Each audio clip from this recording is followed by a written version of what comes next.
ഊട്ടിയിൽ നിന്ന് ഇങ്ങനെ കിട്ടിയിട്ടുണ്ട്. അപ്പോൾ അവിടെ പിന്നെ കേരള പോലീസിനെ കൈമാറിയിട്ടുണ്ട്. ഇപ്പോൾ ഇങ്ങോട്ട് വരുന്നുകൊണ്ടിരിക്കുകയാണെന്നാണ് പറഞ്ഞത്. വിഷ്ണുജിത്ത് ഇങ്ങനെ പോകുമ്പോൾ ഇത്തരത്തിൽ പോകാനുള്ള നീക്കാണെന്ന് വല്ലതും മനസ്സിലാക്കിയത്, അങ്ങനെ വല്ല അസ്വാഭാവികതയും വിഷ്ണുവിൻ്റെ പെരുമാറ്റം? വിഷ്ണു ഇവിടുന്ന് പോകുമ്പോൾ രാവിലെ ഒരു 6-6:30 ആണ് ഇവിടുന്ന് പോകുന്നത്.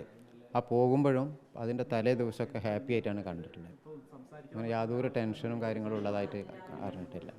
പിന്നെ രാത്രിക്ക് വേണ്ടതും രാവിലെ വേണ്ടതും എല്ലാ ഇതും ഒക്കെ അറേഞ്ച് ചെയ്തിട്ടാണ് അവൻ പോയിട്ടുള്ളത്. ഈ വിഷ്ണുജിത്തിന് സാമ്പത്തിക പ്രശ്നങ്ങളുള്ളതായിട്ട് അറിഞ്ഞിരുന്നു? അറിയില്ല. ഞങ്ങൾ പല പ്രാവശ്യം അവനോട് ചോദിച്ചിട്ടുണ്ട്.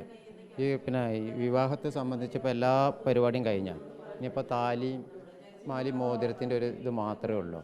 അപ്പോൾ ഇവനോട് പല പ്രാവശ്യം നമ്മൾ ചോദിച്ചിട്ടുണ്ട്. അപ്പോൾ ചോദിക്കുമ്പോഴൊക്കെ പറയാം റെഡിയാണ്.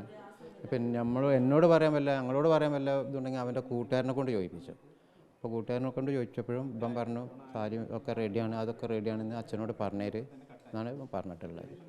അപ്പോൾ ഇങ്ങനെ ഒരു ബുദ്ധിമുട്ടും കാര്യങ്ങളും ഉണ്ടല്ലോ നമ്മളോട് പറഞ്ഞിട്ടുണ്ടെങ്കിൽ നമ്മളതിന് വേണ്ടത് നമ്മൾ ചെയ്തു കൊടുത്തിരുന്നു. അതിനുള്ള ഇതൊക്കെ ആൾക്കാർ നമ്മളടുത്തുണ്ടായിരുന്നു. പക്ഷേ ഇവൻ തുറന്നൊന്നും പറഞ്ഞിട്ടില്ല. തുറന്ന് സംസാരിക്കാറില്ലേ വിഷ്ണുങ്ങളോട്? അങ്ങനെ കാര്യമായിട്ട് തുറന്ന് സംസാരിക്കാറില്ല. എല്ലാ കാര്യമൊന്നും ചർച്ച ചെയ്യാറില്ല. വിഷ്ണു അത് പറയാനുണ്ടായ ഒരു അഭിമാന പ്രശ്നം മടി തന്നെയാണ് സത്യത്തിൽ ഇങ്ങനെ ഒരു? അതെ ഒരു അഭിമാനിയാണ്.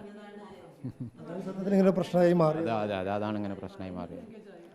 പോലീസിൽ നിന്ന് വിളിച്ചപ്പോൾ എന്തെങ്കിലും ആരോഗ്യ പ്രശ്നങ്ങൾ എന്തെങ്കിലും പറഞ്ഞിരുന്നു? വിഷ്ണു ഇത് സേഫാണെന്നാണ് പറഞ്ഞത്. ഇനി ഇവിടെ നിന്ന് അങ്ങോട്ടൊന്നും ഇല്ല, ഞാൻ മതിയായിരുന്നു.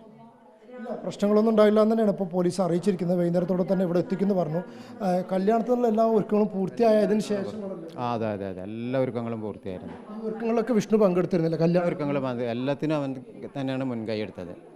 ഇപ്പോൾ കല്യാണത്തിന് പന്തലിൻ്റെ കാര്യം ഏൽപ്പിച്ചായിരുന്നു, ഫുഡിൻ്റെ കാര്യം ഏൽപ്പിച്ചായിരുന്നു. പിന്നെ കല്യാണ തലേന്ന് വരുന്നവർക്ക് ഫുഡ് കൊടുക്കാനുള്ള ഇതൊക്കെ റെഡിയാക്കി അവിടെ വെച്ചാണ്. ഒരു കടയിൽ സാധനങ്ങളൊക്കെ മേടിച്ച് വെച്ചിട്ടാണ് അവൻ പോയത്.